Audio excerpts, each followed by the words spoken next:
Bismillahirrahmanirrahim. Assalamualaikum warahmatullahi wabarakatuh.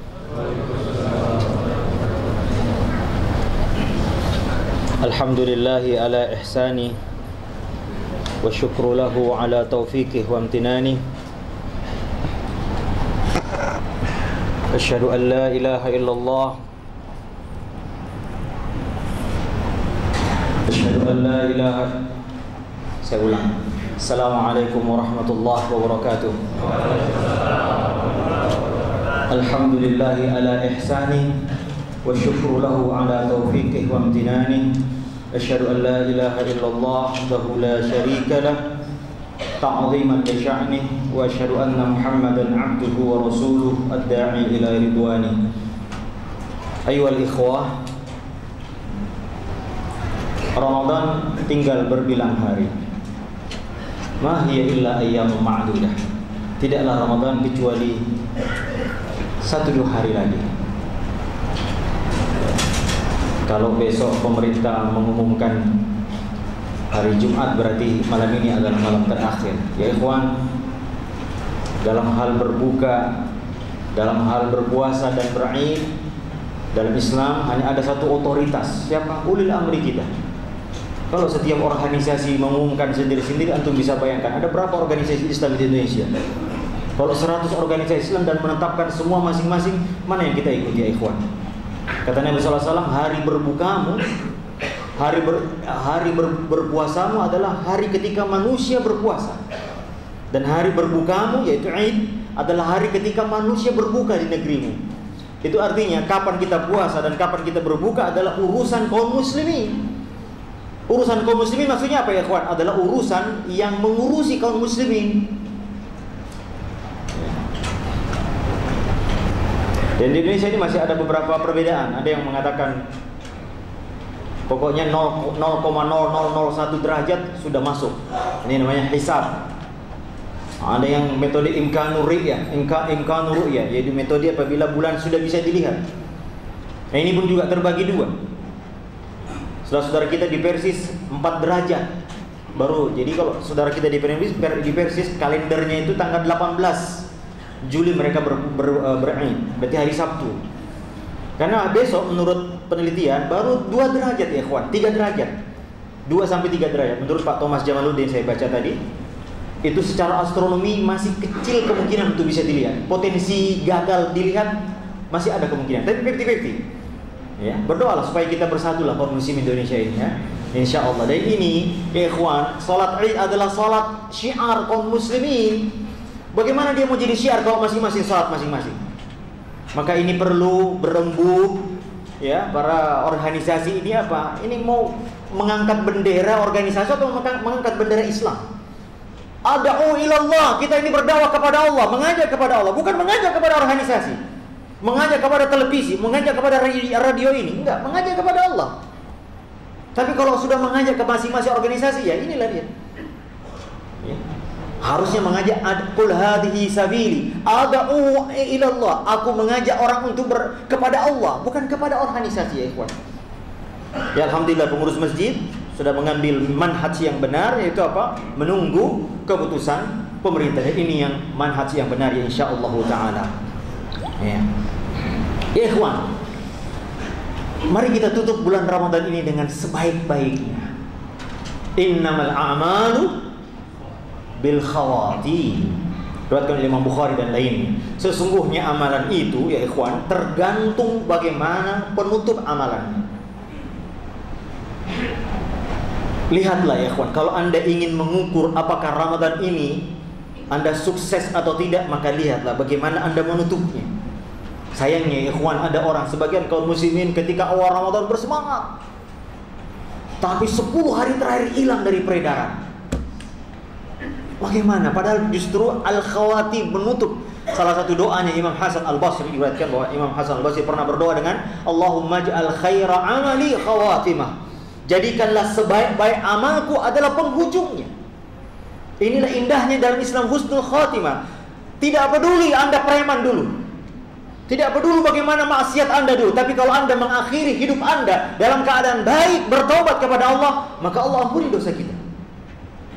Maka dalam ujung Ramadan ini ada orang mungkin 1 sampai 27 Ramadan dia sangat jauh dari Allah Subhanahu wa taala. Tapi ketika dia itu bertaubat, dia 28, 29 dia menutupnya dengan baik. Husnul khatimah insyaallah. Nah, oleh karena itu tetap semangat, bro, ya. Walaupun tadi ini kayaknya kalau sudah tanggal segini fokus kita sudah Idul Fitri. Lebih sibuk mempersiapkan Idul Fitri, padahal ya ikhwan, Ramadan masih ada. Ya. Dan Ramadan bulan yang begitu kita rindukan datangnya, sekarang tidak mau mengucapkan selamat tinggal kepada kita. Dan lihat ya ikhwani, ya. Sesungguhnya kata Ibnul Jauzi rahimahullahu taala, ya.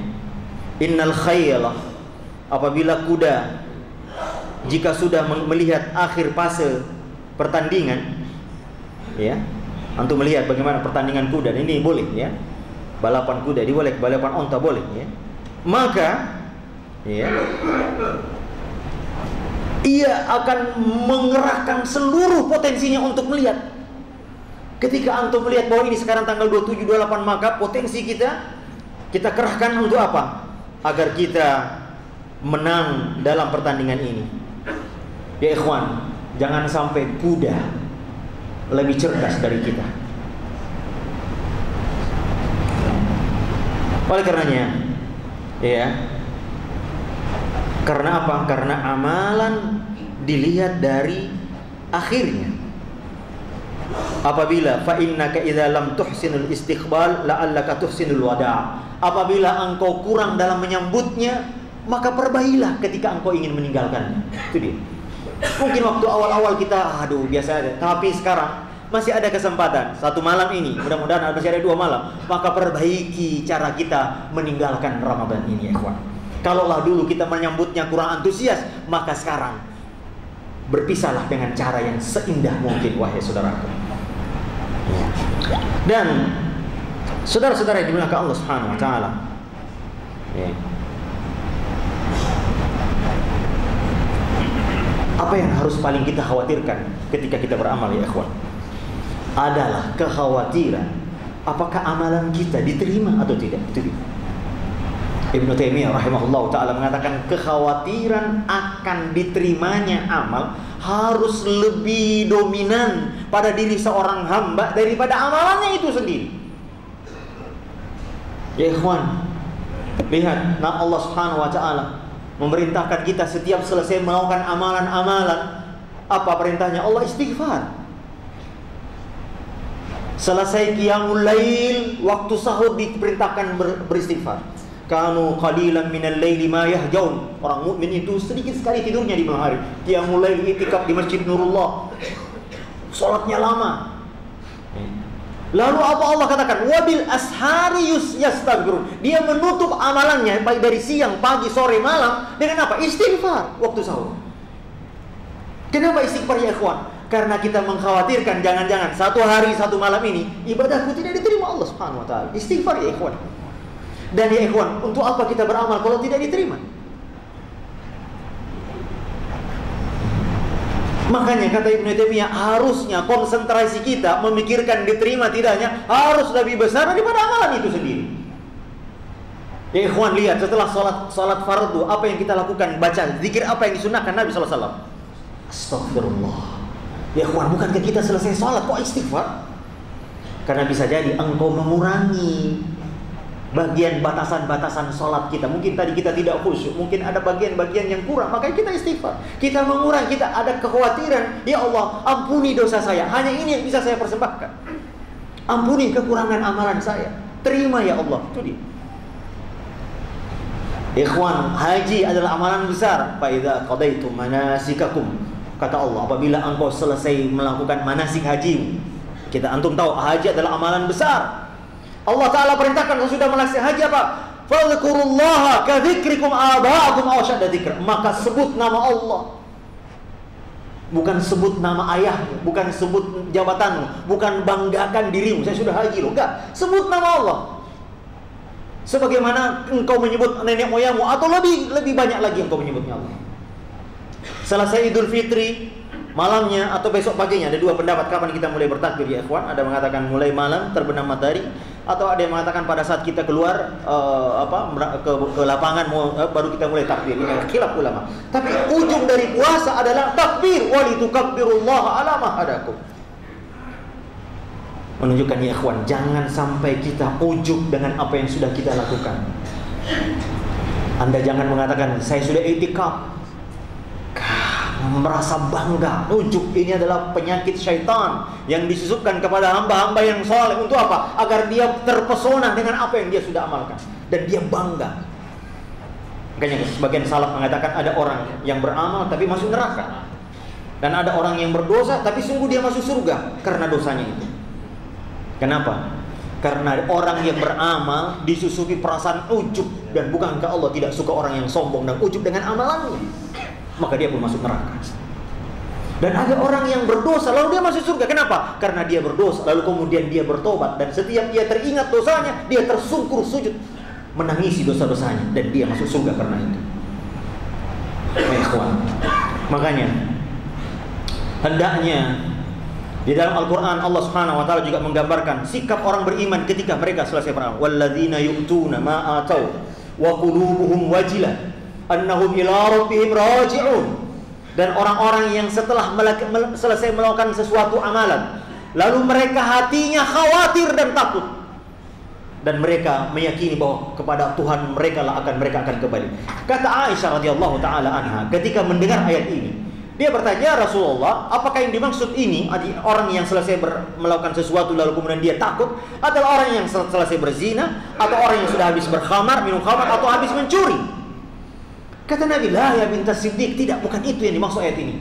Mereka yang dimaksud ini, yaitu hatinya gemetar dan khawatir, adalah mereka alladzina yasumuna, yang mereka setelah selesai berpuasa, yatasaddaquna, selesai bersedekah, wa yaqumuna, dan selesai bersolat, lalu mereka hatinya khawatir jangan-jangan amalannya tidak diterima Allah Subhanahu wa taala. Ini yang dimaksud ayat ini, wahai Aisyah. Makanya Umar ibn Abdul Aziz rahimahullahu taala pernah suatu ketika dia keluar melaksanakan Idul Fitri di lapangan bersama kaum muslimin. Lihat apa isi khutbahnya. Ya ayuhan nas, wahai manusia, innakum sumtum lillahi 30 yauman. Kalian telah berpuasa selama 30 hari. Wa kuntum 30 laila, dan kalian telah salat qiyamul lail sebanyak 30 malam.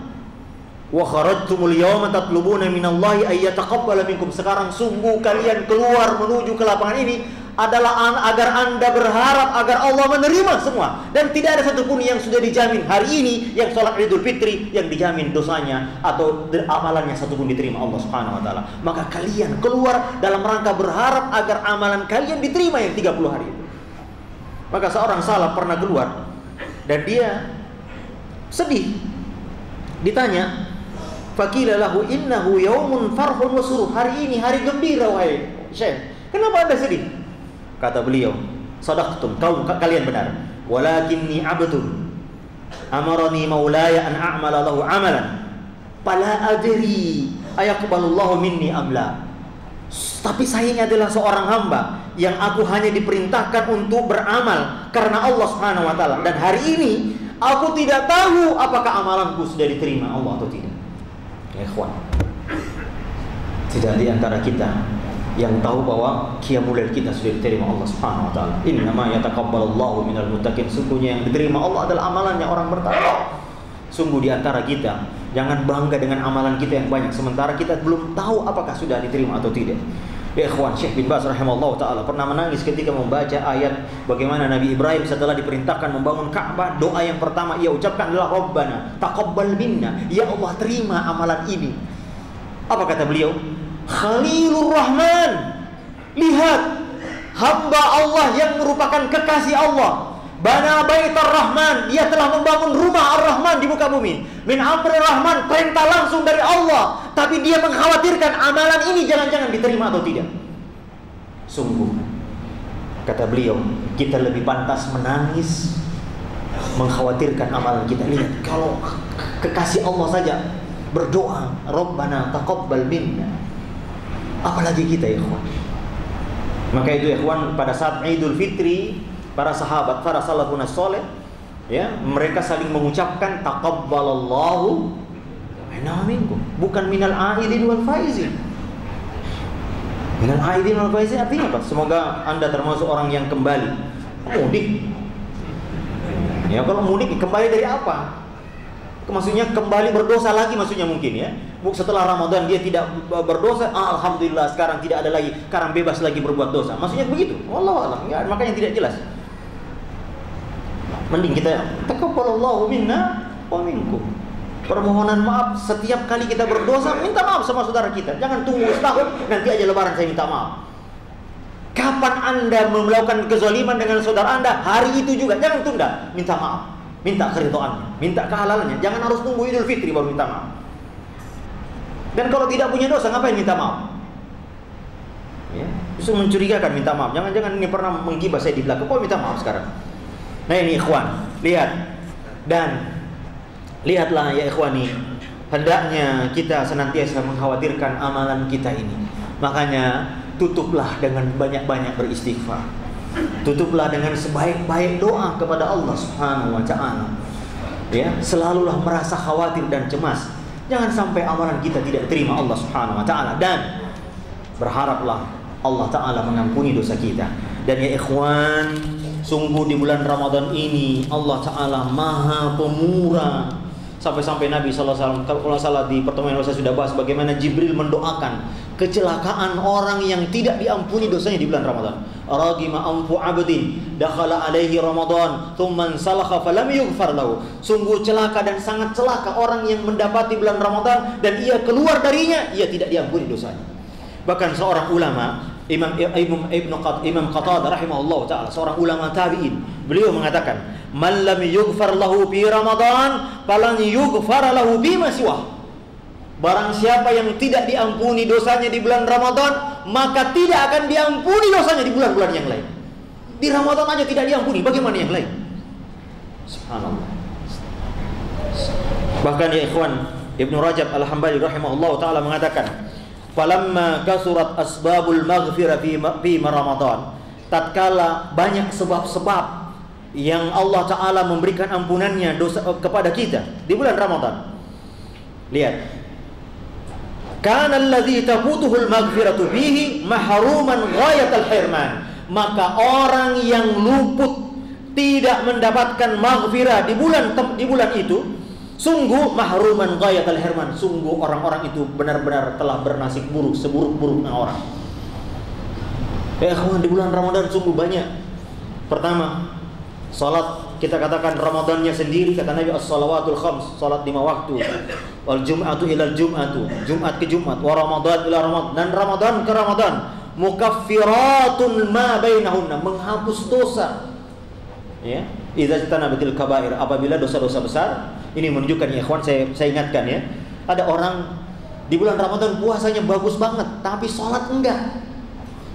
Kita katakan orang ini tidak diampuni dosa. Jadi syarat Anda diampuni dosanya bulan Ramadan adalah Anda harus meninggalkan dosa besar. Dosa kecil yang diampuni selama dosa besar ditinggalkan. Dan kita katakan, dosa apa yang lebih besar daripada meninggalkan sholat? Bagaimana Anda berharap ampunan Allah Subhanahu wa ta'ala jika Anda bermaksiat, Anda berkhawat dengan perempuan, Anda meninggalkan sholat 5 waktu. Ini kalau buka bersama, bukannya buka bersama, tapi maksiat bersama. Sholat maghrib enggak, sholat isya enggak, tarawih apalagi, tapi katanya buka bersama. Bagaimana Anda orang yang seperti ini adalah orang yang bermimpi mau diampuni dosanya? Kenapa? Syarat diampuni dosa lemrah adalah Anda di samping ikhlas, Anda harus menghilangkan penghalang, mawani'nya hilangkan. Apa mawani? Adalah Anda melakukan dosa-dosa besar. Dan dosa besar yang paling banyak dilakukan oleh orang berpuasa adalah meninggalkan sholat 5 waktu. Ya ikhwan, bagaimana kita katakan rumah bangunan ini seperti Islam itu seperti bangunan, ya, lalu kemudian kita membangun atap tapi tidak punya tiang, bagaimana kita katakan diampuni dosanya? Mohon sabar sedikit Pak ya. Mau sabar sedikit Pak? Baik ya, ini hari terakhir ya, apa-apa lah, santai aja. Besok sudah tidak kerja lagi kan? Ya nggak apa-apa, walaupun panitia bilang 20 Ramadan, kita langgar-langgar sedikit lah ya. Yang kedua, amalan puasa Ramadan. Kata Nabi SAW, man shoma ramadhana imanan wa ihtisaban ghufira lahu ma taqaddama min dzambi. Coba lihat, sebab yang bisa menghapuskan dosa adalah puasa. Apalagi man qama, barang siapa yang qiyamul lail, tarawih nanti, Allah janjikan ampunan.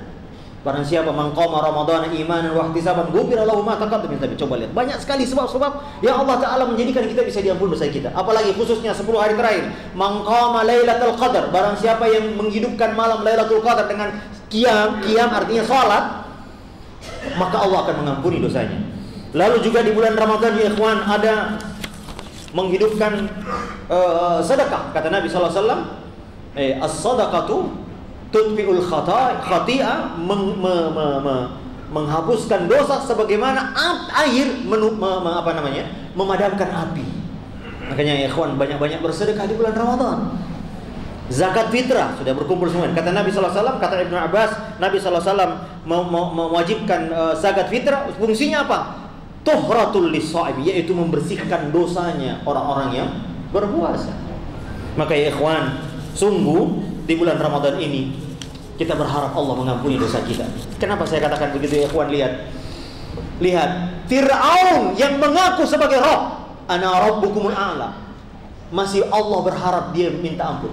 Maka Allah mengirim dua manusia, yaitu Musa dan Harun. Allah Ta'ala katakan, ya Musa dan Harun, idhaba, pergi kamu ke Fir'aun, Fakula lahu qawlan layyina, katakan dengan kalimat yang lemah lembut, berdakwah dengan lihat. Allah perintahkan Musa kepada orang yang mengaku sebagai Tuhan. Ya Allah, lihat, iblis saja tidak pernah ngaku. Mungkin iblis geleng-geleng kepala melihat Fir'aun, ini kok murid saya lebih ini dari saya. Saya nggak pernah ngajarin, hebat kali. Iblis saja mengakui. Dia katakan, ya Rabb, khalaqtani min nar, Engkau menciptakan aku dari api. Dia mengakui Allah sebagai penciptanya. Nah ini, Fir'aun mengatakan diri sebagai saya tinggi, makanya mungkin iblis katakan, wah hebat kamu, lebih hebat dari gurunya.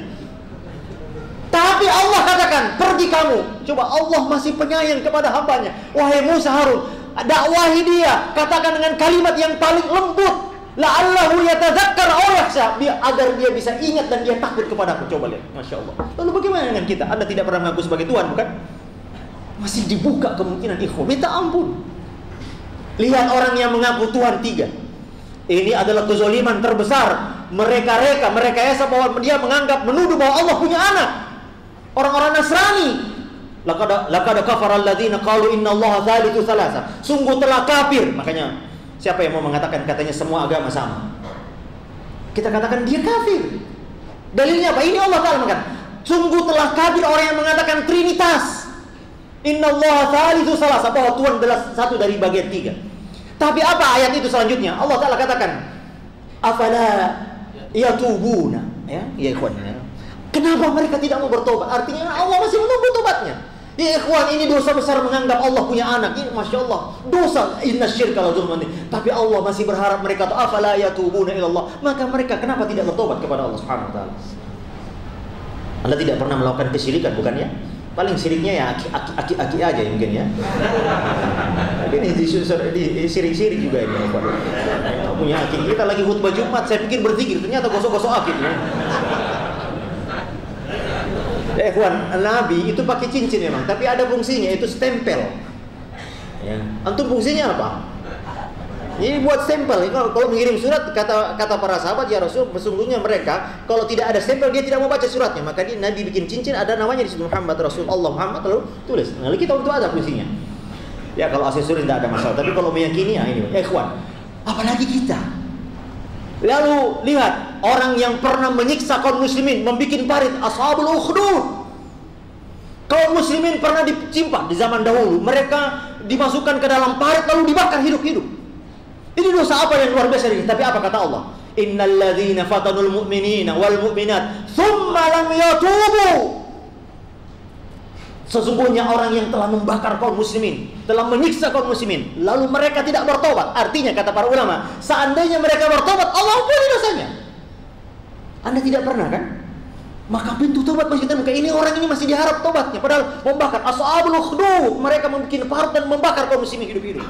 Dosa apa yang lebih besar dari ini kalau kita melihatnya? Tapi Allah katakan, "Tsumma lam yatubu." Kalau mereka tidak bertobat, Allah akan siksa mereka. Dalam kisah hadis, ada seorang laki-laki yang telah membunuh, ini orangnya emosional, ya. Sudah 99 orang, maka dia datang kepada seorang alim, abid yang tidak memiliki ilmu. Dia, wahai Syekh, saya sudah membunuh 99. Syekh ini kaget. 99 kau sudah bunuh. Itu pintu tobat sudah tertutup. Orang ini emosional, langsung diambil pisaunya lalu dipotong juga lehernya ini, maka 100 lebih dosanya. Maka dia pergi ke seorang alim yang lain yang lebih bijaksana, dia katakan masih pintu ampunan terbuka untukmu. Maka berangkatlah, tapi harus pindah dari negeri ini. Negeri ini banyak maksiat. Kamu berangkat ke negeri sana untuk bertobat. Di sana ada orang-orang yang baik. Makanya ikhwan, kalau antum mau bertobat, tinggalkan maksiat itu. Jauhi komunitasnya. Kalau masih tinggal di situ, maka itu bukan tobat namanya. Hijrah. Maka kata ini akhirnya dalam perjalanan dia meninggal. Disebutkan kemudian malaikat rahmat dan malaikat azab bertengkar. Ini punya siapa ini? Kata malaikat rahmat, ini punya dia sudah mau bertobat. Kata malaikat azab, dia tidak pernah beramal satupun. Tapi dia sudah mulai bertobat ya ikhwan. Maka Allah kemudian geser tanah 1 jengkal lebih dekat ke tempatnya untuk bertobat. Maka Allah pun ampuni dosanya ya ikhwan. Antum belum pernah membunuh kan? Nah bagaimana kita ya ikhwan? Tentu itu masih ampunan Allah Subhanahu wa ta'ala. Oleh karenanya ya ikhwan, ya semoga Allah mengampuni dosa-dosa kita. Karena kita semua adalah anak cucu Adam. Kullu ibnu Adam khata'. Setiap kita adalah pembuat dosa. Jangankan kita ya ikhwan, para ulama saja, para nabi-nabi saja, mereka berharap mengampuni dosanya. Apa yang menyebabkan ayah kita diturunkan dari surga, Nabi Adam dan Hawa tinggal di tengah kenikmatan yang sangat indah, tapi hanya gara-gara memakan satu suap sesuatu yang diharamkan. Lalu kemudian dia dijatuhkan Allah dari kenikmatan menuju ke tempat yang penuh dengan penderitaan dunia ini. Hanya kenapa? Hanya karena dosa ya ikhwan. Maka kita sebagai anak cucunya juga tidak terlepas dari kehilapan. Lihat, para ulama mengatakan mereka menangis ketika mendengar kisah Adam. Hanya memakan 1 suap saja Allah sudah tergelincirkan. Lalu bagaimana kita yang setiap hari memakan riba, setiap hari memakan suap, setiap hari memakan barang-barang yang haram? Subhanallah ya ikhwan. Maka apa doanya Nabi Adam? Rabbana zalamna anfusana. Mengakui dosa. Ya Allah, sungguh saya telah menzalimi diri saya. Nabi SAW pernah mengajarkan sebuah doa. Siapa yang minta doa ini? Abu Bakar As-Siddiq. Sebaik-baik manusia sudah Nabi adalah Abu Bakar As-Siddiq. Tapi apa kata Nabi? Berdoalah, Allahumma inni zalamtu nafsi zulman katsira. Katakan, ya Allah, saya telah menzalimi diri saya. Siapa yang baca ini? Abu Bakar. Tentu kita lebih utama baca ini, akhwan. Sayyidul istighfar yang diajarkan kepada kita, ada pengakuan dosa. Allahumma inni a'udzubika min syarri ma sana'tu. Ya Allah, aku mengakui dosa-dosaku. Ya ikhwan, ini saatnya, masih ada 1 hari 1 malam Anda bertaubat kepada Allah. Mumpun kata Nabi SAW, setiap malam inna lillahi utaqa fi kulli laylah. Kata Nabi SAW, setiap hari dan setiap malam di bulan Ramadan Allah membebaskan orang dari api neraka. Padahal dia sudah wajib masuk neraka, tapi dibebaskan.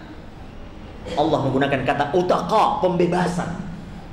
Kenapa? Karena manusia kalau sudah neraka dimiliki oleh neraka. Makanya disebut penghuni neraka adalah ashabun nar, dimiliki pemilik neraka. Maka orang yang sudah memiliki dibebaskan, namanya dibebaskan. Ya ikhwan, 1 malam ini mudah-mudahan Allah membebaskan kita dari api neraka. Makanya mudah-mudahan Allah Ta'ala menerima amal ibadah kita, dan tutuplah Ramadan ini dengan ya ikhwan, dengan sebaik-baik seindah-indahnya. Dan kita berdoa semoga Ramadan tahun yang akan datang Allah memberi kita kesempatan. Sungguh ya ikhwan, jutaan manusia kalaulah mereka ingin bangkit dari kubur, hanya ingin merasakan 1 hari di bulan Ramadan, maka hari terakhir ini kita gunakan untuk bertobat, beribadah sebaik-baiknya. Hadanallahu wa iyyakum ajmain. Subhanakallahumma bihamdika asyhadu an la ilaha illa anta astaghfiruka wa atubu ilaik. Assalamualaikum warahmatullahi wabarakatuh.